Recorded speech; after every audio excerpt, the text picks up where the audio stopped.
ছোট লক্ষ্মীপুর দারুস সুন্নাত নেসারিয়া হাফিজিয়া মাদ্রাসায় নীলাবড়ি ও এতিমখানায় ছাত্র ভর্তি চলছে।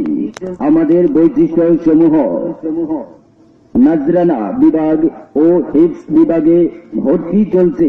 সহি শুদ্ধভাবে কোরআনুল কারীম তেলাওয়াতে উপযোগী শিক্ষক মন্ডলী দ্বারা শিক্ষা পরিচালনায় ও প্রভু তত্ত্বাবধান নুরআনি পদ্ধতিতে তেলাওয়াতে আন্তর্জাতিক হাফিজদের তেলাওয়াতের সাথে সূরা মিলানো হয়।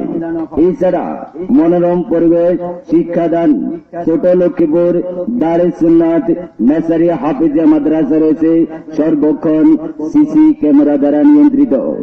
যোগাযোগের ঠিকানা: আলহাজ হাফেজ মোহাম্মদ আমানুল্লাহ ও হাফেজ মোহাম্মদ আবু বকর সিদ্দিক। আসসালামু আলাইকুম। কি খবর কবিরের মা? এই সাত সকালবেলা বাচ্চাকে নিয়ে কোথায় যাচ্ছ? আর বলেন না মাস্টার সাহেব, আমার সন্তানকে কোন হাফিজি মাদ্রাসা ভর্তি করব। ও আচ্ছা, এই কথা। হ্যাঁ, আরে তুমি জানো না আমাদের ছোট লক্ষ্মীপুর দারুস সুন্নাত নেসারিয়া হাফিজিয়া মাদ্রাসা এখন ছাত্র